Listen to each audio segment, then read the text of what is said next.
నమస్తే, నేను Sanchana. Welcome to Raj news ground report. మా జెండా మా ఎజెండా ఒకటే. జనం కోసం ప్రశ్నిస్తాం, జనం గోడును వినిపిస్తాం. సామాన్యుడి సాధక బాధకాలే మా అంశాలు. ప్రజల గోడును పాలకుల దృష్టికి తీసుకెళ్తాం, ప్రభుత్వాలకు వారధిగా నిలుస్తాం. అయితే ప్రజా సమస్యలు ఎజెండాగా, ప్రజా శ్రేయస్సే లక్ష్యంగా రాజ్ న్యూస్ గ్రౌండ్ రిపోర్ట్ కార్యక్రమం కొనసాగనుంది.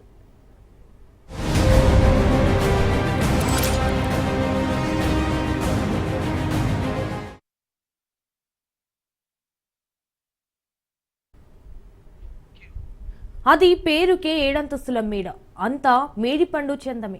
సిబ్బంది కొరత, నిధులు లేవు, సమన్వయ లోపం, పాలకుల నిర్లక్ష్యం. ప్రాణపాయ స్థితిలో అక్కడికి ఎవరైనా వెళ్తే ప్రాణాలతో తిరిగి వెళ్లడం కష్టమే. ప్రస్తుతం సమస్యల వలయంగా నిజామాబాద్ జిల్లా ఆసుపత్రి మారిపోయింది. నిజామాబాద్ జిల్లా కేంద్రంలోని ఆసుపత్రిలో ఉన్నాం. చూడవచ్చు, అయితే రోజు సుమారు 1500 పైగా ఓపీ ఇక్కడ నిజామాబాద్ జిల్లా ఆసుపత్రికి వస్తూ ఉంటుంది. అయితే స్థానికంగా 7 అంతస్తుల మేడ ఉన్నప్పటికీ ఇక్కడ సౌకర్యాలు లేవనే చెప్పవచ్చు. ఆసుపత్రికి వస్తే రోగులు నానా అవస్థలు పడుతున్నారు. సిబ్బంది కొరత, నిధులు లేనితో ఇబ్బందులకు గురవుతున్నట్టు కూడా తెలుస్తుంది. ఇప్పటికైనా అటు సిబ్బంది కొరతను తీర్చాలని అటు స్థానికంగా వచ్చే రోగులు మాత్రం చెప్తూ వస్తున్నారు. కోట్లాది నిధులు వెచ్చించిన నిజామాబాద్ జిల్లా ప్రజలకు సర్కార్ వైద్యం అందని ద్రాక్షగా మారుతోంది. ఉచిత వైద్యం పేదల ధరి చేరడం లేదు. 8 ఏళ్ల క్రితం జిల్లాలో మెడికల్ కాలేజ్ ఏర్పాటైంది. జిల్లా ఆసుపత్రి, మెడికల్ కాలేజ్ ఆసుపత్రులను అనుసంధానం కూడా చేశారు. అంతేకాకుండా 500 పడకల ఆసుపత్రిని 1000 పడకలకు అప్గ్రేడ్ చేస్తూ తెలంగాణ ప్రభుత్వం తాజాగా ఉత్తర్వులు కూడా జారీ చేసింది. అయితే గత కొంతకాలంగా నయా పైసా నిధులు రాకపోవడం, డాక్టర్లు, సిబ్బంది నియామకాలు నిలిచిపోవడం జిల్లా వాసులకు ప్రధాన సమస్యగా మారింది. దీంతో పేదవారు సైతం అప్పులు చేసి మరీ ప్రైవేట్ హాస్పిటళ్ల చుట్టూ తిరగాల్సిన పరిస్థితి ఏర్పడుతోంది. మారినా, పాలకులు మారినా పేదవారికి ఉచిత వైద్యం మాత్రం దర్జేరడం లేదు. ప్రభుత్వం వైద్య రంగంపై వేల కోట్లు ఖర్చు చేస్తున్నప్పటికీ పేదవారు ఇంకా ప్రైవేట్ ఆసుపత్రుల బాట పడుతూనే ఉన్నారు. నిజామాబాద్ జిల్లా కేంద్రంలోని ప్రభుత్వ ఆసుపత్రుల్లో ఎలాంటి సమస్యలు ఎదురవుతున్నాయో ఒకసారి తెలుసుకునే ప్రయత్నం చేద్దాం.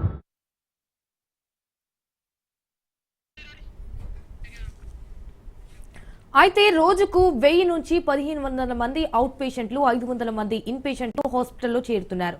ఓజీ నంబర్ 150 ప్రకారం వైద్య కళాశాల అనుబంధ హాస్పిటల్లో 800 మంది సిబ్బంది అవసరం. ఇందులో ప్రస్తుతం 150 మంది డాక్టర్లకు 86 మంది వైద్యులే సేవలు అందిస్తున్నట్లు తెలుస్తోంది. అలాగే ప్రతి 10 మందికి ఒక ఎన్ఎంఎస్ ఉండాలి. అయితే కానీ 40 మందికి ఒకరు చెప్పున పని చేస్తున్నారు. నర్సులు, పారామెడికల్ సిబ్బంది 500 మంది అవసరం కాగా కేవలం 300 మంది మాత్రమే ఉన్నారు. సో వీరందరూ కూడా తాత్కాలిక ప్రాతిపదికన నియమించబడ్డవారే. ప్రస్తుతం మనతో హాస్పిటల్ సూపరింటెండెంట్ శ్రీనివాస్ గారు ఉన్నారు. చెప్పండి సార్, హాస్పిటల్కి సంబంధించి కొంత వైద్య సిబ్బంది కావచ్చు, అలాగే 4th క్లాస్ ఎంప్లాయీస్ కావచ్చు, నర్సింగ్ సిబ్బంది వంటి కొరత ఉన్నట్టు కూడా తెలుస్తుంది. ప్రస్తుతం మనకు అప్గ్రేడ్ అయిన దాన్ని బట్టి, మెడికల్ కాలేజ్కి అనుసంధానం బట్టి అసలు ఎంతమంది ఉండాలి, ఎలా ఉంది పరిస్థితి? ప్రీవియస్ బెడ్స్కి ఏమి సరిపడా స్టాఫ్ వాళ్ళందరూ ఉన్నారు. ఎక్విప్మెంట్ మొత్తం అంతా సరిపడా ఉంది కింద. సో రీసెంట్గా మనకి ఏంటంటే ఎదురుకుండా MCH బిల్డింగ్ ఒకటి హ్యాండ్ ఓవర్ చేసుకోవడానికి ప్రయత్నాల్లో ఉన్నాం దాని కింద. సో డిసెంబర్లో ఓపెనింగ్ అయింది. సో అక్కడ మనకి అడిషనల్ స్టాఫ్ మాత్రం మ్యాన్ పవర్ అక్కడ కొంచెం కావాల్సి వస్తుంది. పారామెడికల్ మ్యాన్ పవర్ అక్కడ కావాలి దీని కింద. So basic drug supply everything అంటే ప్రజెంట్ సఫిషియెంట్గానే ఉంది. సో అడిషనల్ బిల్డింగ్ అది ఆపోజిట్ బిల్డింగ్ ఆపరేట్ చేయడానికి మాత్రం కొంచెం అడిషనల్ మ్యాన్ పవర్ కావాలి. మామూలుగా ఈ ఎక్స్రే కావచ్చు, రేడియాలజీ డిపార్ట్మెంట్ సంబంధించి, అలాగే స్కానింగ్ వంటి వాటికి బయట పంపిస్తున్న ఆరోపణలు కూడా వినిపిస్తున్నాయి. ప్రైవేట్ హాస్పిటల్కి కూడా వెళ్తున్నట్టు కూడా తెలుస్తుంది. మన దగ్గర ఎక్విప్మెంట్ లేదా, లేకుంటే అది సిబ్బంది లేరా? మన దగ్గర అన్నీ ఉన్నాయండి కింద. ఎక్స్రేస్ ఇస్తారు, అల్ట్రాసౌండ్ రీసెంట్ పోస్ట్ గ్రాడ్యుయేట్స్ కూడా వచ్చారు. సో అల్ట్రాసౌండ్ దగ్గర కూడా రష్ కూడా తగ్గుతుంది దాని కింద. సో అలాగే సిటీ స్కాన్ చేస్తారు. ఓన్లీ మన దగ్గర ఎంఆర్ఐ లేదు. సో ఎంఆర్ఐ కూడా ఏంటంటే ఆరోగ్యశ్రీ కేసెస్లో ఉన్న కింద ఎంఓయూ చేస్తున్నాం బయట కంపెనీతో. సో అది ఆరోగ్యశ్రీ కేసెస్, అది కూడా ఎంఆర్ఐ కూడా ఫ్రీగా అవుతుంది. సార్, మెడికల్ కాలేజ్ అనుబంధంగా ఉన్న ఈ కాలేజీలో అంటే హాస్పిటల్కి సంబంధించి వైద్య సిబ్బంది చాలా వరకు తక్కువ ఉన్నారు. అలాగే 4th క్లాస్ ఎంప్లాయీస్ కూడా తక్కువ ఉన్నారు అని తెలిసింది. ఎంత ఉండాలి, ఎంత వరకు ఎక్కువ ఇప్పుడు రిక్వైర్మెంట్ ఉంది? సో అది అంటే నామ్స్ ప్రకారం అది బెడ్ స్ట్రెంగ్త్ బట్టి ఉంటుంది. సో మనకి ఇప్పుడు అడిషనల్గా అంటే కనుక ఆపోజిట్ బిల్డింగ్లో ఒక 223 బెడ్స్ శాంక్షన్ అయ్యాయి దాని కింద. సో ఆ బెడ్స్కి సరిపడా మ్యాన్ పవర్ వాళ్ళు శాంక్షన్ చేయాలి. మాత్రం ఓపీ ఏ విధంగా ఉంది, సీజన్లో ఏ విధంగా ఉంటుంది, ఇన్ పేషెంట్ ఎంత ఉంటున్నారు? సో ఓపీ మనకి రఫ్గా 1800 నుంచి డైలీ 1800 నుంచి 2200 మధ్య వేరియేషన్ ఉంటుంది. ఇప్పుడు కొంచెం అరౌండ్ 1800 to 1900 వస్తున్నారు డైలీ ఓపీ. సో సో మా ఇన్పేషెంట్స్ డైలీ ఆల్మోస్ట్ ఏంటంటే 110 to 130 అడ్మిషన్స్ అవుతుంటాయి. ఇప్పుడు రఫ్గా 110 to 120 పేషెంట్స్ రోజు అడ్మిట్ అవుతున్నారు. ఇది గతంలో కూడా మా హాస్పిటల్కి సంబంధించి కొన్ని దొంగతనాలు కావచ్చు, పిల్లలు వంటి ఘటనలు చోటు చేసుకున్నాయి. దానికి సంబంధించి సీసీ కెమెరాలు ఎన్ని వరకు ఉన్నాయి, పనిచేస్తున్నాయి, కొన్ని పనిచేస్తలేవు అని కూడా మనం అంటున్నారు. సీసీ కెమెరాస్ మోర్ దెన్ 100 పనిచేస్తున్నాయండి. ఇంపార్టెంట్ ఏరియాస్ అన్ని కవర్ చేశారు. 1-2 ఉండడానికి టెంపరీగా రిపేర్ వచ్చినాయి, ఇమీడియట్గా రిప్లేస్ చేస్తున్నాం. మనకు హాస్పిటల్కి సంబంధించి, నిజామాబాద్ హాస్పిటల్కి సంబంధించి ఇంకా ఏమైనా రిక్వైర్మెంట్ ఉందా ప్రభుత్వం నుంచి? ఇంకా వస్తే ఎలాంటి సౌకర్యాలు వస్తే బాగుంటాయని చెప్తారు? సో మనకి క్యాత్ ల్యాబ్లో ఏంటంటే కనుక క్యాత్ ల్యాబ్ ఒకటి ఉంది మనకి దీని కింద. కాకపోతే ఇక్కడ కార్డియాలజిస్ట్ లేరు. సో కార్డియాలజిస్ట్ రిక్వైర్మెంట్ ఒకటి ఉంది. తర్వాత మనకి ఎంసీహెచ్ బిల్డింగ్లో మ్యాన్ పవర్ ఒకటి శాంక్షన్ చేయాలి. కానీ మాత్రం వైద్య సిబ్బందికి సంబంధించి కొరత ఏం లేదని చెప్తున్నారు. కొన్ని చిన్న సమస్యల మీద అన్ని రకాల సౌకర్యాలు మాత్రం వచ్చే రోగులకు అందిస్తున్నామని అట్టుబండి చెప్తున్నారు. మరోవైపు పరిశుభ్రంగా ఉంచే శానిటేషన్ సిబ్బంది 240 ఉండాల్సి ఉండగా కేవలం 160 మంది ఉండడం హాస్పిటల్ వాతావరణానికే ముప్పు తెచ్చే పరిస్థితి నెలకొంది. అలాగే వెంటిలేటర్లు, ల్యాబ్ లెట్స్ అండ్ స్కానింగ్ మిషన్లు అందుబాటులో ఉన్న సుమారు 100 మంది టెక్నీషియన్స్ లేక నిరుపయోగంగా మారాయి. ఈ 7 అంతస్తుల మేడలో 800 మంది సిబ్బందికి ప్రస్తుతం 450 మంది సిబ్బందితోనే నెట్టుకొస్తున్నారు. కానీ అధికారులు మాత్రం ఎలాంటి సమస్యలు లేవని తప్పించుకునే ప్రయత్నం చేస్తున్నారన్న విమర్శలు ఉన్నాయి. ఇక నూతనంగా మాత శిశు కేంద్రం ఏర్పాటుకు భవనం కూడా పూర్తయింది. కానీ సుమారు 200 వరకు సిబ్బంది అవసరమైనప్పటికీ సిబ్బంది మంజూరు కాకపోవడంతో ఏర్పాటు వాయిదా పడుతున్నట్లు తెలుస్తోంది.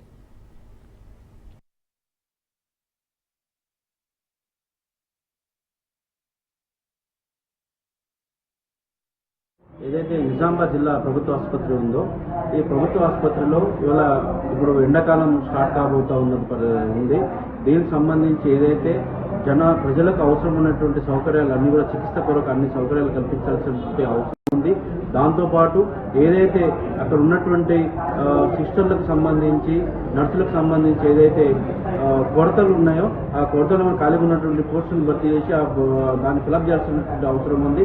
అదేవిధంగా ప్రజలకు అవసరమైనటువంటి ఫ్యాన్స్ కావచ్చు, అక్కడ ఉన్నటువంటి లిఫ్ట్కి సంబంధించి ఏదైతే ఉన్నాయో 7 అంతస్తుల బిల్డింగ్, అది 7 అంతస్తుల బిల్డింగ్ సంబంధించి అక్కడ ఉన్నటువంటి లిఫ్ట్ కూడా మనకు అవసరం ఉన్నటువంటి పరిస్థితి ఉంది. కాబట్టి ప్రజలకు ఏ అవసరాలు ఉన్నాయో ఆ అవసరాలు తీర్చే విధంగా రాష్ట్ర ప్రభుత్వం చొరవ తీసుకోవాలి. అదే ఏదైతే జిల్లా ఆసుపత్రి సూపరింటెండెంట్ ఉన్నారో ఆయన కూడా చొరవ తీసుకొని ప్రజలకు అవసరమైనటువంటి సౌకర్యాలు కల్పించే విధంగా చర్యలు తీసుకోవాల్సిందిగా మేము కోరుతున్నాం. ప్రభుత్వ ఆసుపత్రికి సంబంధించి నూతన భవనం కూడా కట్టడం జరిగింది అని ప్రారంభించలేదు. ప్రారంభించినా కూడా కొంతమందికి ప్రారంభించడం జరిగింది. దాంట్లో ఏదైతే అవసరాలు ఉన్నాయో దానికి సంబంధించి లిఫ్ట్కి సంబంధించి అయినా సరే, ఇంకా ఏదైనా సరే దానికి సంబంధించి ఇప్పటికి మందమే బయట నుంచి జనాలు తీసుకొచ్చి పని చేసుకున్నటువంటి పరిస్థితి ఉంది. అట్లా కాకుండా పర్మనెంట్గా అక్కడ ఉన్నటువంటి సౌకర్యాలు కల్పించి అక్కడ పర్మనెంట్ ఎంప్లాయీస్ని పెట్టాల్సినటువంటి అవసరం ఉంది. ప్రజలకు ఎటువంటి ఇబ్బంది జరగకుండా చూడాల్సినటువంటి బాధ్యత ఉంది. సిటీ స్కాన్కి సంబంధించి కూడా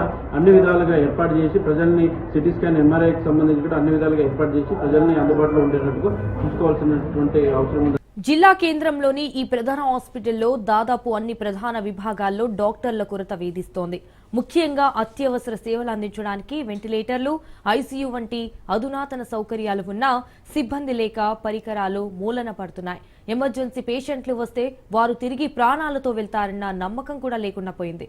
అంతేకాకుండా రోజుకు సుమారు 50 మందికి పైగా గర్భిణీలతో పాటు ఇతర సర్జికల్ పేషెంట్లకు స్కానింగ్లు నిర్వహించేందుకు సిబ్బంది లేకపోవడం, ఎమర్జెన్సీ ఇటు ఎంఆర్ఐ స్కానింగ్ సదుపాయాలు లేకపోవడం రోగులను తీవ్ర ఇబ్బందులకు గురి చేస్తోంది.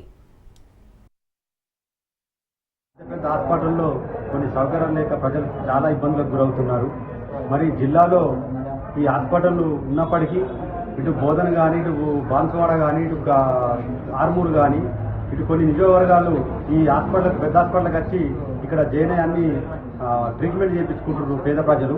మరి పేద ప్రజల కోసం నిర్మించిన హాస్పిటల్లో కనీస సౌకర్యం లేకపోవడం బాగా శోచనీయం. ఇది అలాగే బాత్రూమ్స్ కానీ, మళ్ళీ దాంతోపాటు వీల్ చైర్స్ కానీ ఎవి కూడా అలాగే సౌకర్యాలు కనపడకపోతున్నాయి. కాబట్టి ప్రభుత్వం ఇప్పటికైనా దృష్టి పెట్టి వీటి మీద ఏవైతే అసౌకర్యాలు ఉన్నాయో సౌకర్యాలు నిర్మించాలని చెప్పేసి మేము కోరుతున్నాం. దాంతోపాటు బోధన హాస్పిటల్ కానీ, మరి కొన్ని మండలాల్లో ప్రభుత్వ హాస్పిటల్లో కూడా కొన్ని డాక్టర్లు సకాలంలో వాళ్ళు వైద్యం చేయలేకపోతున్నారు. వాళ్ళు ప్రైవేటు హాస్పిటల్కు ఉన్నంత ప్రేమ ఈ గవర్నమెంట్ హాస్పిటల్ మీద చూపించలేకపోతున్నారు.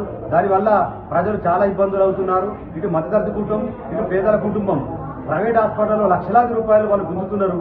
మరి అదే ఇక్కడ మన ప్రభుత్వ హాస్పిటల్లో మెరుగైన వైద్యం కనుక అందితే పేద ప్రజలకు ఉపయోగపడుతుందని చెప్పి మా అభిప్రాయం. ఇప్పటికైనా ప్రభుత్వం దృష్టి పెట్టాలి, దీని మీద దృష్టి సాధించాలి. స్థానిక ఎమ్మెల్యేలు కానీ ఎంపీలు కానీ దీని మీద దృష్టి సాధించి పేద ప్రజలకు సకలంగా వైద్యం అందించేలా చర్య తీసుకోవాలని చెప్పేసి మా యొక్క అభిప్రాయం.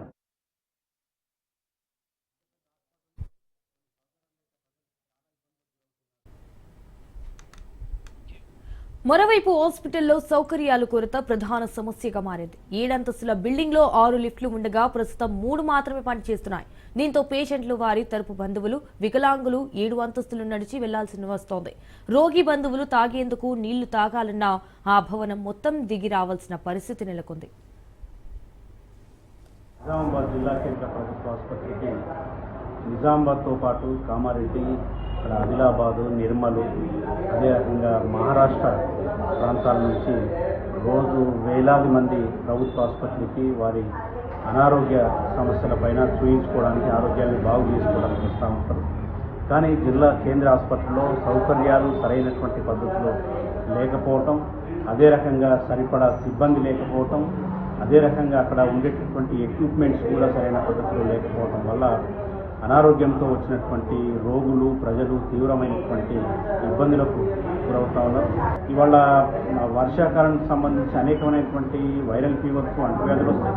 ఇప్పుడు ఎండాకాలానికి సంబంధించి విపరీతమైన ఎండలు ఉండటం వల్ల ఈ ఎండల వల్ల ఎండ దెబ్బ తగిలి ప్రజలు ఆసుపత్రికి వచ్చేటటువంటి అవకాశం ఉంది. ఇంకా సంఖ్య ఇన్పేషెంట్ కానీ అవుట్ పేషెంట్ సంఖ్య పెరిగేటటువంటి అవకాశం ఉంది. కాబట్టి రాష్ట్ర ప్రభుత్వం చొరవ తీసుకొని కార్మికుల సంఖ్య, ఉద్యోగుల సంఖ్యను, సిబ్బంది సంఖ్యను పెంచడంతో పాటు వారికి సరైనటువంటి సదుపాయాలు కల్పించడంతో పాటు ప్రజలకు, పేషెంట్స్కు, వస్తున్నటువంటి పేషెంట్స్కు సరిపడా మందులు, దానికి సంబంధించినటువంటి ఎక్విప్మెంట్స్, వీటన్నిటిని కూడా పెట్టి ప్రజల ఆరోగ్యాన్ని కాపాడాల్సిందిగా కోరుతాం.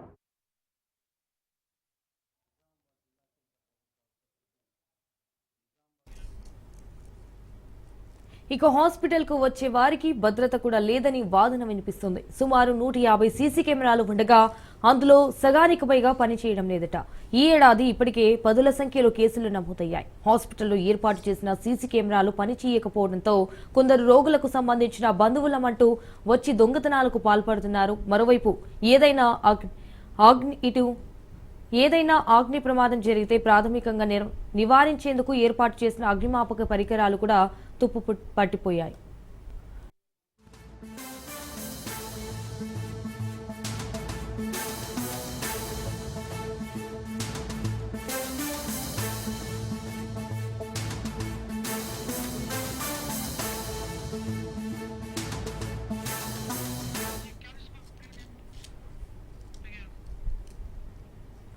ఇకో హాస్పిటల్ కు అనుసంధానమైన మెడికల్ కాలేజీలో పలు సమస్యలు స్వాగతం పలుకుతున్నాయి. ముఖ్యంగా ఫ్యాకల్టీ సమస్య మెడికోలకు ఇబ్బందిగా మారింది. అంతేకాకుండా కొంతమంది ఫ్యాకల్టీ విధులకు హాజరు కాకుండానే ప్రైవేటు క్లినిక్లు నడిపిస్తున్నారని ఆరోపణలు వినిపిస్తున్నాయి.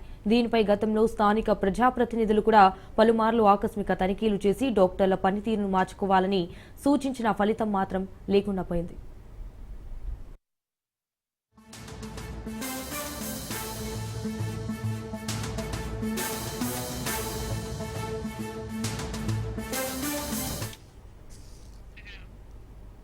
ఒక్క మాటలో చెప్పాలంటే సమస్యలకు నిలయంగా నిజామాబాద్ ప్రభుత్వ వైద్యశాల అని చెప్పవచ్చు.